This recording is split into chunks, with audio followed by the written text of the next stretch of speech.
court to appreciate that in the impeachment of a president or the deputy president of Kenya, constitution is in two stages or two phases. The first phase or stage being the National Assembly, and when it does what it is supposed to do, my Lord, then the matter goes to the second stage, second phase of impeachment in the Senate.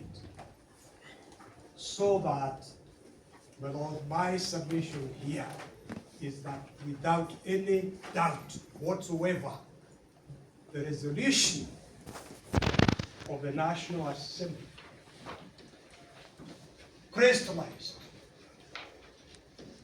the rightness for this court's intervention to do justice to this very weighty matter of impeachment of a deputy president, the first time in the history of the country.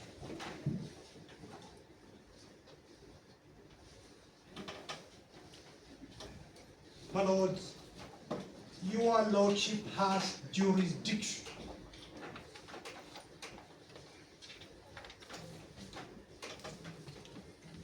and my Lord, when the people of Kenya by nearly 70%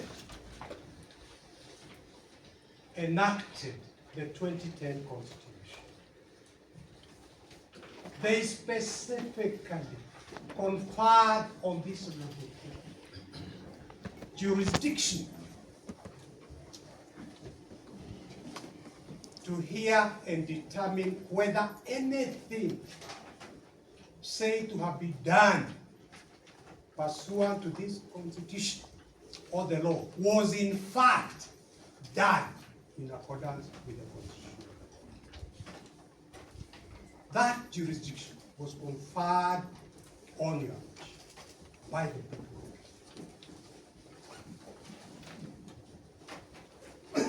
My Lord, the Constitution, like the Bible, this Constitution is what holds our nation together.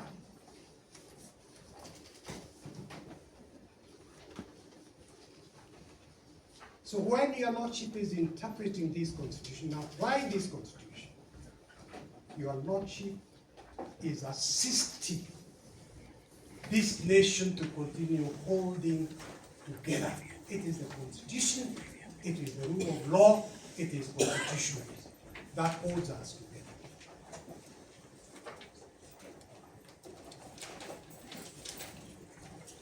My Lord, let me start very briefly by referring this report to Article 23 of the Constitution, the heading of which is authority of court to uphold and enforce the Bill of Rights. This is what the people of Kenya said conferred on the height that authority. My Lord, when you look at Sabbatical 1, it says that the High Court has jurisdiction in accordance with Article 165 to hear and determine applications for redress of a denial, violation, or infringement, or a threat to violation. Lord, we are saying our rights are being, constitutional rights are being violated,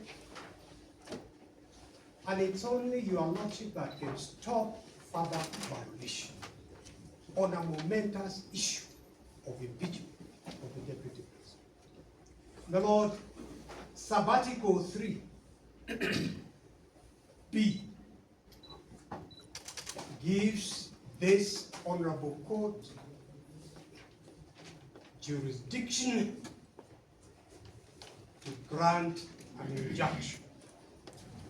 And C, grants this honorable court jurisdiction to grant a conservatory law.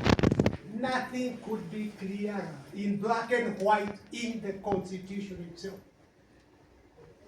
So that, my Lord, when this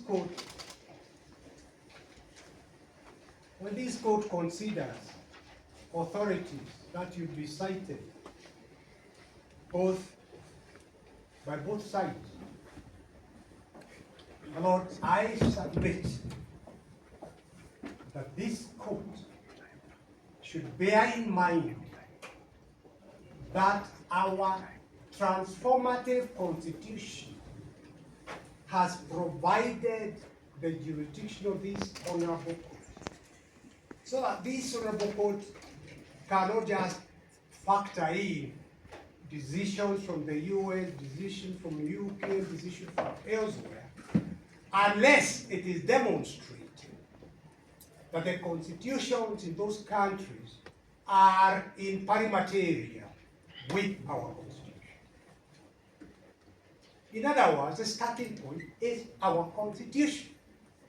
Article 2, which your Lordship is aware of, provides for the supremacy of the constitution and proceeds to say, to provide any other law or any other provision in conflict with the Constitution is null and void to the extent of the inconsistency. So that the Lord, under Article 25C, Article 25C, the heading of which is fundamental rights and freedoms that may not be limited. One of those rights is the right to a fair trial. That cannot be limited.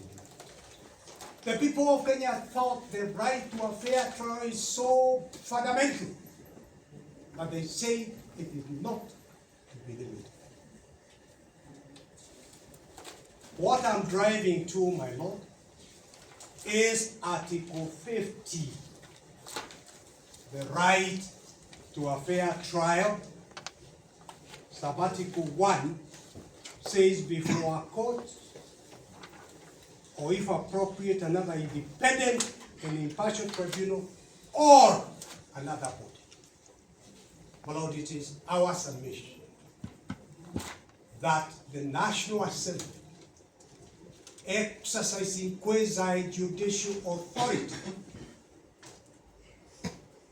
is constitutionally obligated to ensure a fair trial to the petition. That is a right that cannot be in any manner abridged or limited. My Lord, we say in our notice of motion and in the petition, one, that the public participation which is required in terms of Article 118 of the Constitution was grossly violated by the National Assembly. The Lord, let me draw the court's attention to Article 118, the heading of which is public access and participation. And B, sub-article 1B, says, Parliament shall facilitate public participation. So it's a requirement of the Constitution. An involvement in the legislative and other business of Parliament. Other business, such as the impeachment of the Deputy President. So, my Lord, if the petitioner is alleging that this public participation, constitutional obligation of the National Assembly was violated, this court has, without any shadow of doubt, the jurisdiction to intervene. Lord, it is our submission that public participation in this very weighty matter of impeachment of the Deputy President was in this case a sham. It was a show. Totally inadequate in terms of time. The Supreme Court gave guidelines in the British American Tobacco versus the Ministry of Health, and this is in our battle of authorities, that public participation must be real. It must have reasonable time. It must be meaningful.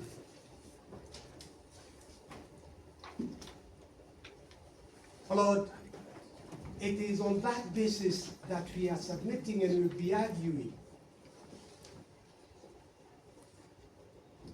that the 12 days, the Standing Order number 64, provided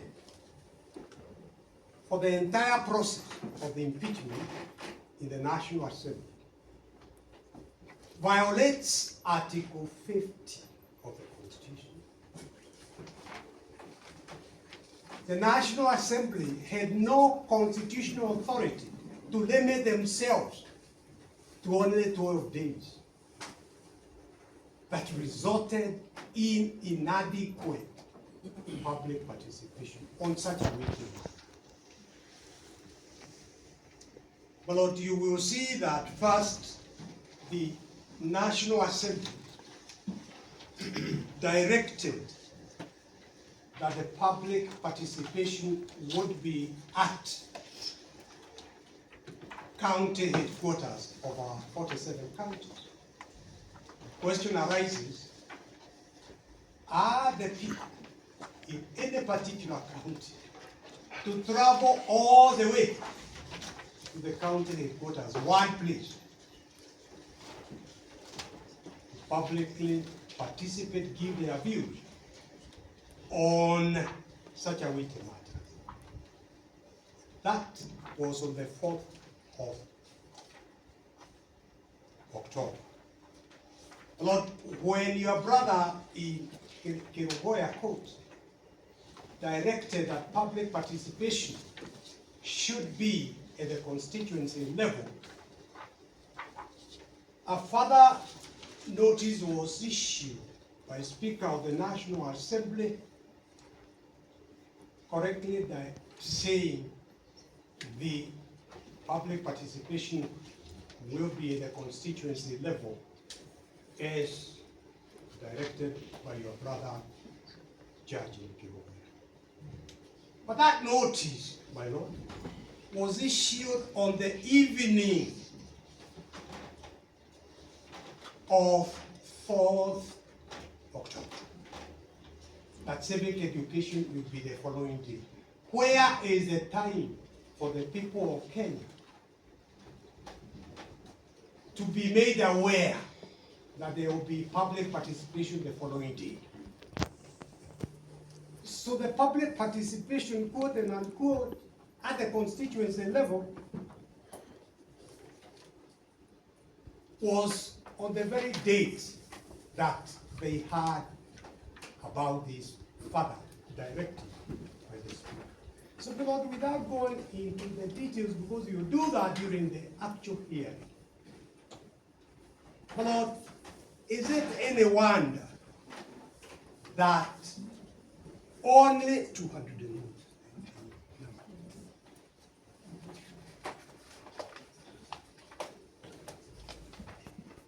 Volume 2, think we gave copies to the court. Would you give this to the court? Page 812. Page 812. The court has the soft copy, but this is a hard copy. If my Lord looks at page 812.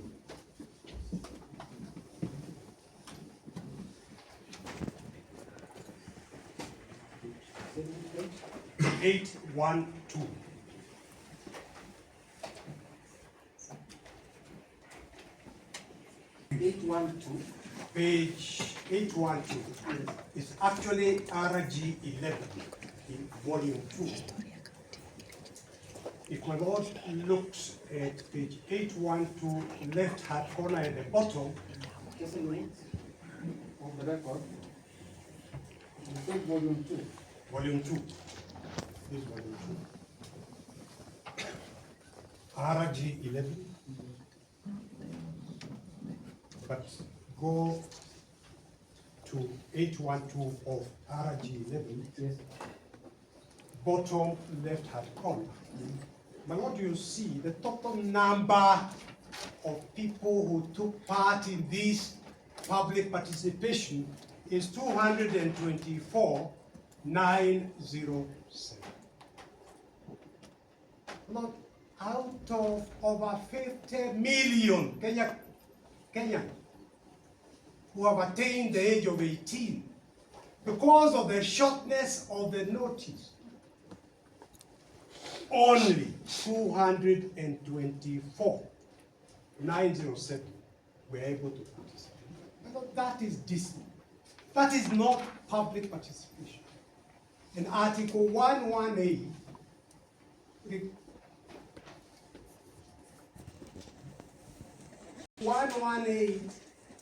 requires Parliament to facilitate public participation. The Supreme Court has said the notice must be reasonable, must be adequate, the public participation must be meaningful, not assumed. 224 and 225. Even if you are to leave aside the 50 million Kenyans who are above the age of 18, even the registered voters are 14 million. This is demonstration of the fallacy, of the mockery, of the public participation. And my Lord, on the same RG 11, RG 11 at page 790.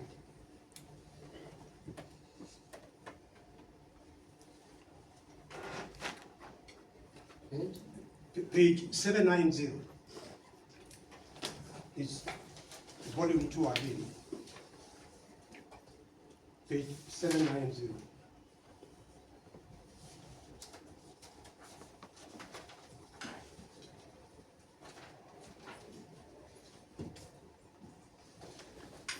Top of page 790, what do you see the constituency there? 95 Keyo South.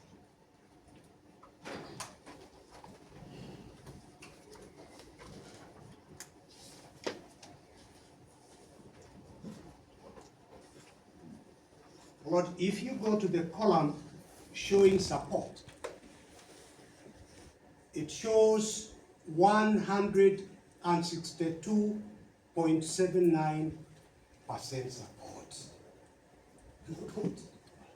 Could demonstrate 162.79 support.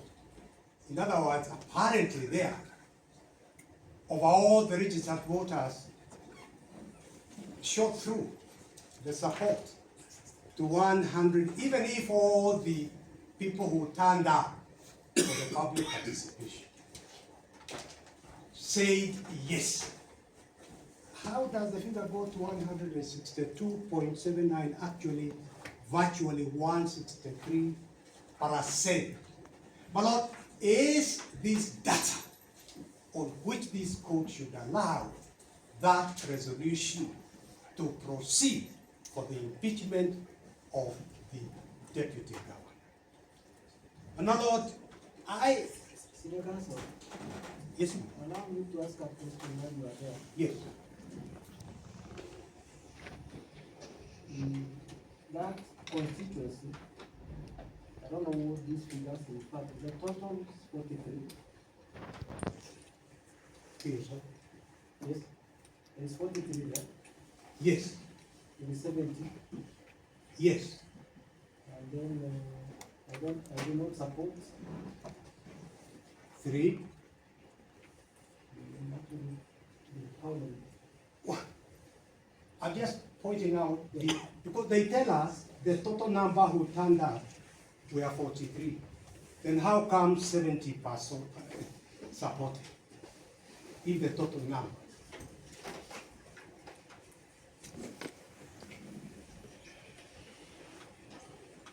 That column is the center, the column is what? The grand total. 102nd column.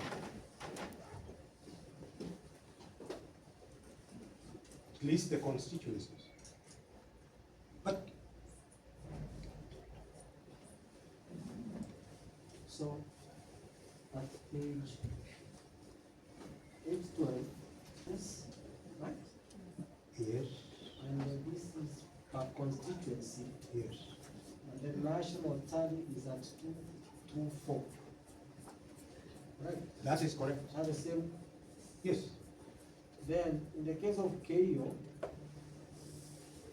I would assume the total of those who turned up are 43. that's what you want.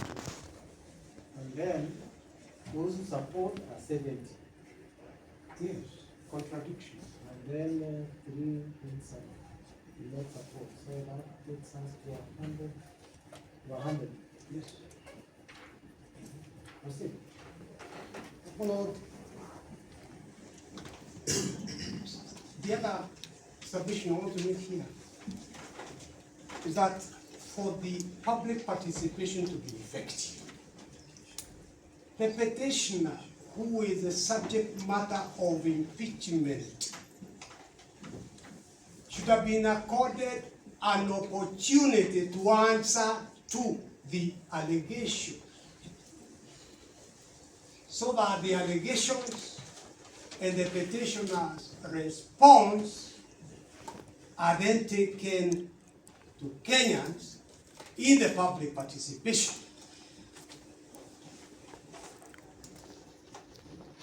For them to be able to make an informed decision.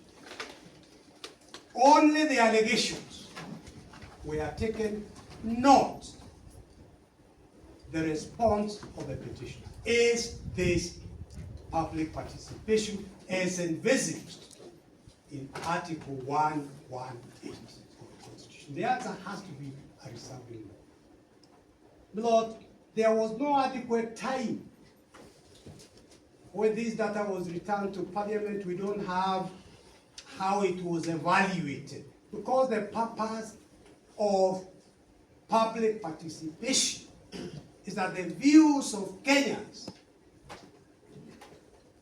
are taken into account when the National Assembly is then debating and passing a resolution.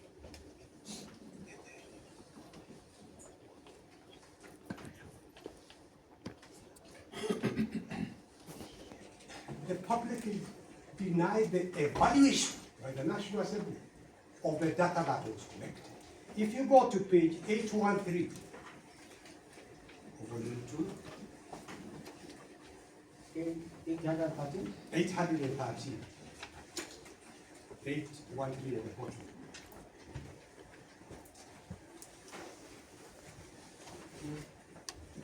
The independent, credible pollsters shows, number one there, that only 2,236, 7% voted in favor of impeachment for the petitioner.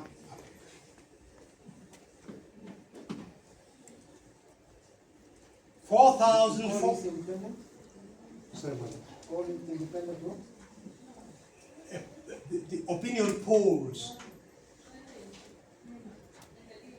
conduct online opinion polls. And when the figures in parliament are saying the opposite, this independent pollster shows only 7% was supporting the impeachment of the deputy president. Double that number, 14%, 4,433, supported the impeachment of the president, although it wasn't part of the question.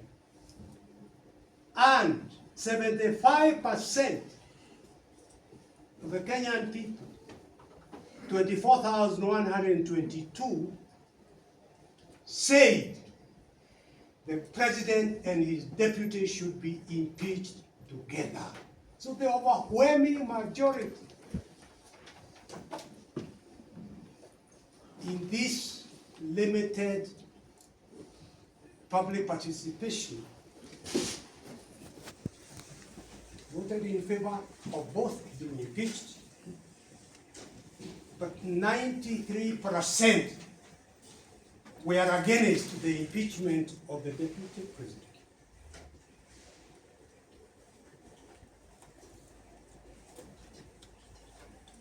My Lord,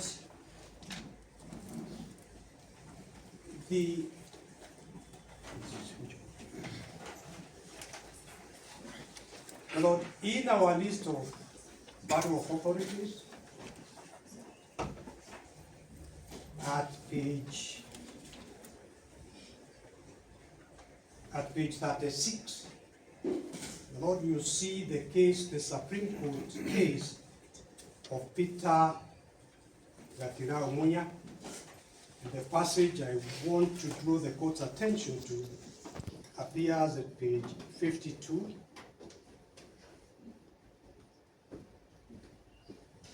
Paragraph 97.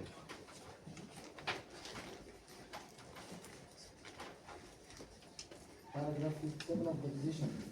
In mind the nature of the competing claims against the background of the public cause, we have focused our perception on the public interest and the concept of good governance that runs in tandem with the conscious deployment of scarce resources drawn from the public, proper husbandry of a public monitoring and other resources. We take judicial notice in a major challenge to all active institutions and processes of governance and the court by the established attributes. Line drawing must ever have interest in contributing to the resources. And at paragraph 86, perhaps I should have started with it. The Supreme Court says conservatory orders bear a more decided public law connotation.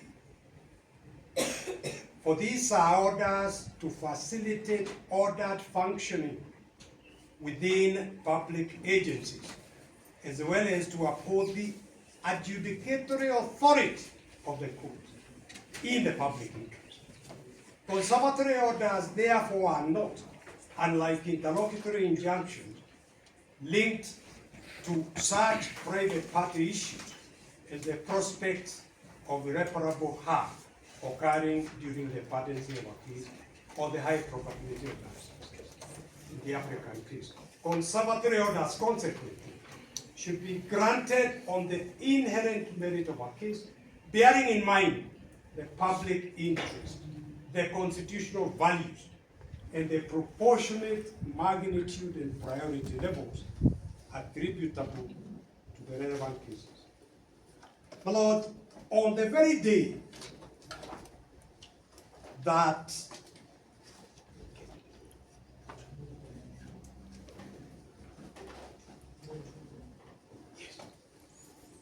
the National Assembly concluded debate on these unsatisfactory results, at 9 p.m.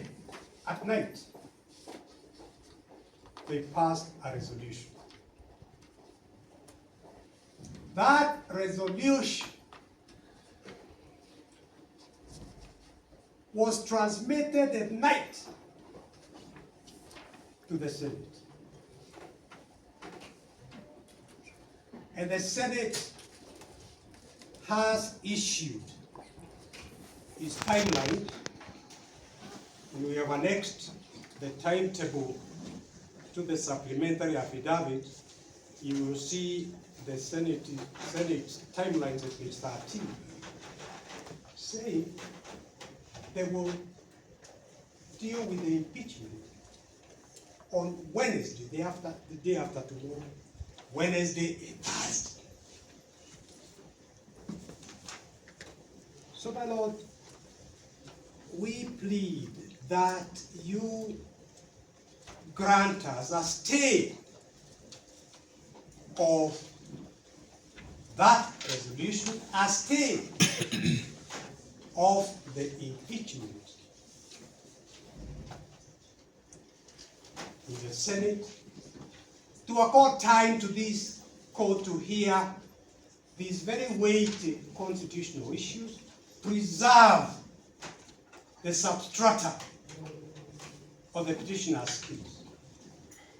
Because, my Lord, when you look at the speed with which this matter is being moved by whoever is controlling the lever, by Thursday, when the Senate concludes, if they conclude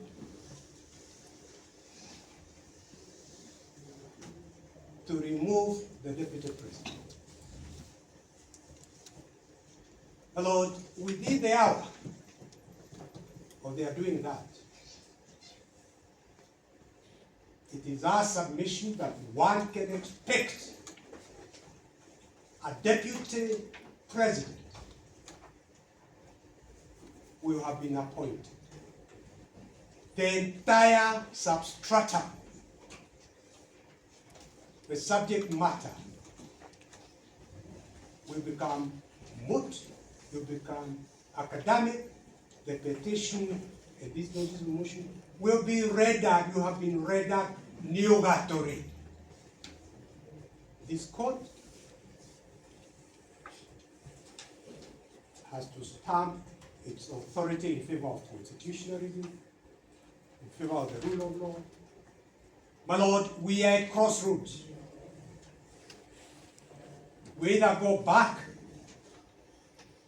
to the imperial presidency, where the constitution is replaced by the wishes of whoever is the president, or we go back onto the rails where we are nation governed by the constitution and the rule of law. So, my Lord, it is my plea that your Lordship stands up for the nation. That your Lordship refuses to be intimidated in any way. My Lord, we've seen some of your colleagues whose security have been withdrawn.